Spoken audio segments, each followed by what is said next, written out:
Hey YouTube, this is Wheelchair21 and we're doing another DVD Spotlight review. Today's DVD Spotlight is a VHS. It's our first in the DBZ movie line that I have planned, and it is Dragon Ball Z, Lord Slug, the movie.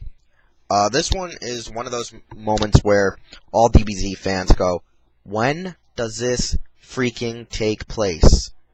This movie technically takes place in an alternate universe where the Frieza Saga doesn't occur, but the Saiyan Saga has technically just ended. I would have to say, because at this point, Godzilla, not Godzilla, I just did a Godzilla review, that's why I said Godzilla. At this point, Goku knows the Spirit Bomb, the Kaioken, and several other, things. At the same time, he's not reached Super Saiyan, and they don't even really know what the Super Saiyan is. But that also appears in the movie at one point, and it's called the False Super Saiyan. It is a real form that, Toriyama made for the Saiyans and such, so it is confirmed to be a real one. It's actually one of my favorite Saiyan forms. The movie's plot is that, old Namekian that conquers planets with other aliens comes to take over Earth and change it and rule it and use it as their own until they have nothing left to use of it. While Goku, Piccolo, Gohan, and Krillin try to stop him. He uses the Dragon Balls to get eternal youth and not immortality. If he had immortality, he might have lived a little longer. During the battles, everyone's getting their asses handed to him. Goku comes in, beats the living crap out of him, and then loses his Super Saiyan edge when he discovers that Lord Slug is a Namekian. But he's a Super Namekian, meaning that's what technically King Piccolo once was in the old Dragon Ball saga, when, at least in Dragon Ball during the tournament. Piccolo grew twice the size, or 3 times the size, to almost the size of a great ape. That's what a Super Namek was that there were super races. They were actually able to grow like Uzarus, and were casted off their planet. At that point, he pretty much beats Goku to death, does the whole, I got you in my hand and I'm gonna crush you thing, and Goku and Piccolo figure out how to beat him. Goku blasts through the clouds and uses the mighty Spirit Bomb to ruin the enemy. At the same time, Master Roshi wakes up and goes, man, nothing cool ever goes on around here, to add a little comical sense like Dragon Ball Z likes to add at the very end of their episodes. So not episodes, but movies. The Funimation release of it had a Funimation dubbed soundtrack where they used, like, bands like Disturbed, Boy Hits Car, and, Finger 11 and the Deftones. And a lot of those bands are very popular now, still popular, and are technically, this is how I got into rock music, because of watching these movies. A lot of the bands also did, wrestlers' theme entrances, so I enjoy that. Like Disturbed did Stone Cold Steve Austin, Finger 11 did Kane's, and Boy Hits Car was, Lita's, and there was also Breaking Point, which did RVD's, final theme in WWE, which he usually used the whole time after he had that theme, the one of a kind.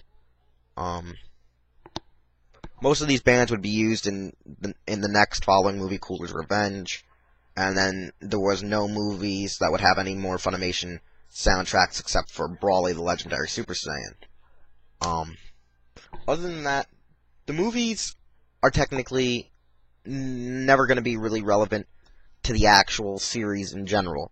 They usually just fall into some point during the fillers, or some point in an alternate universe that technically would take place, because once Trunks comes into, like, some of the other movies, you realize that the timeline just totally just goes over, just past you. You don't even realize what the hell's going on anymore. It's just a thing to market Super Saiyans. Most of the movies are. It's just marketing the Saiyan race. And for one, to Namekian.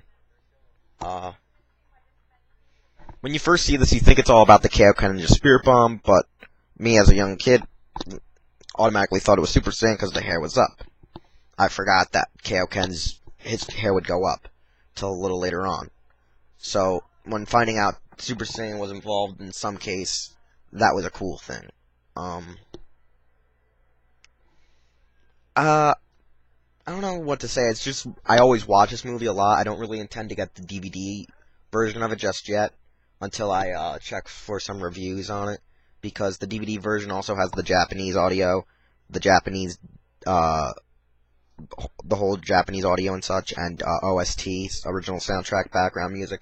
But I don't know if it keeps also the US Funimation also with it, because I know how they used to like the US releases on their actual season DVDs, so once I confirm that, I will actually go after the DVD set, because, hey, if I can get it on DVD, might as well just get it. That's all I can say. It's just that it's one of also my favorite DBZ movies, next to Cooler's Revenge and Brawly. I don't know what more I can say about it, except that it's just Goku fighting a Namekian that isn't Piccolo. And the movie's just all about this guy, Lord Slug, who pretty much does nothing till like the very last 5, 10, 15 minutes, where he fights Goku and just beats him to death, as usual. Where also Goku has to get his shirt ripped off before going Super Saiyan, which is a common thing you'll see in most Dragon Ball Z movies, or at least he'll be Super Saiyan with the whole battle damaged Goku theme. And whatever. That's all I can really say, so. Shouting really loud! Bye, YouTube!